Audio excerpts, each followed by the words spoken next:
Hey, everybody, we are live. It's good to be here today with another live stream coming right in for you all on the Philip Chan channel. We'll give folks just a few minutes to log on in and see what's going on. But today we've got a great topic for you. We'll talk a little bit about Radical Candor. It's a great book. I highly recommend either reading it or checking out the audio version. It's pretty much a primer and a guide on how to build effective teams and also create a culture of doing things, getting work done, getting done with the least amount of challenges as possible. Another great part about the book are just some of the history of how different types of companies, whether you're a startup company or a larger big company, get together in it all.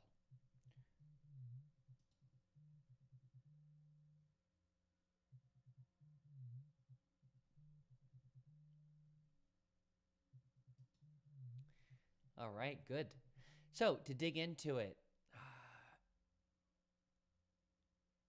so far I've read Radical Candor twice. The first time was right before landing a great job, fantastic job, that was one of the best cultures I've ever been a part of. The second go around is happening right around now. I'm actually in transition between different roles and looking for a new role. And so some of the practices that are talked about in Radical Candor,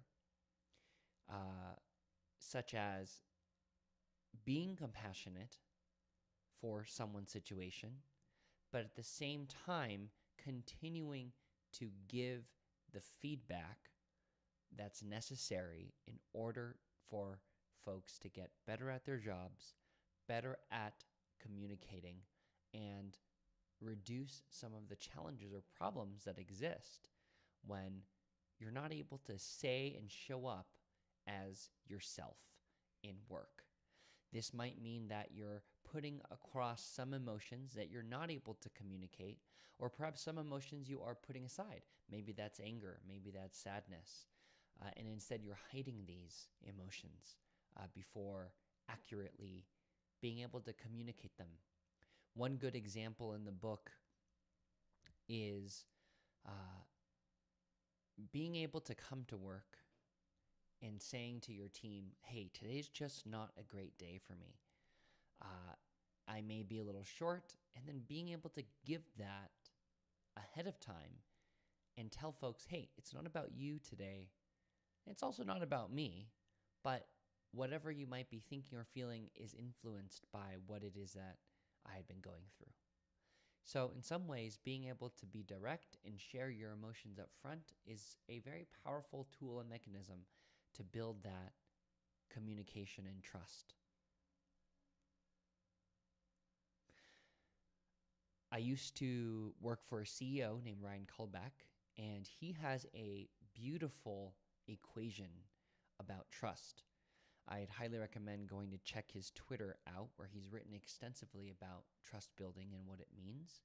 And then one of the examples he had given in one of his recent tweet storms had been, hey, I might trust my wife fully, but I don't trust her to do open heart surgery. And in some ways, that's very, very interesting, because often we can trust someone completely, but there are some things that we just don't have trust in. And that's because we might know about their background. We might know about what it is that they studied. In the case of open heart surgery, that is a skill set that many don't have. And to blindly trust and believe that somebody is going to save your daughter or your son in a surgery when they've never done it before would be foolish. And so in some cases, what exactly is this trust? Well, trust can start from very clear conversations, can start from radical candor in how someone might be thinking or feeling, and also to show compassion, because trust can be on both sides.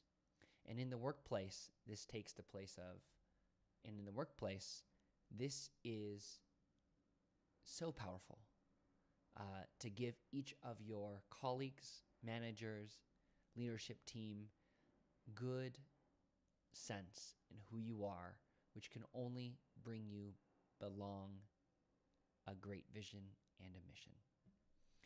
So until next time, thanks again for just chatting in to the Philip Chen channel, and we'll see you next time.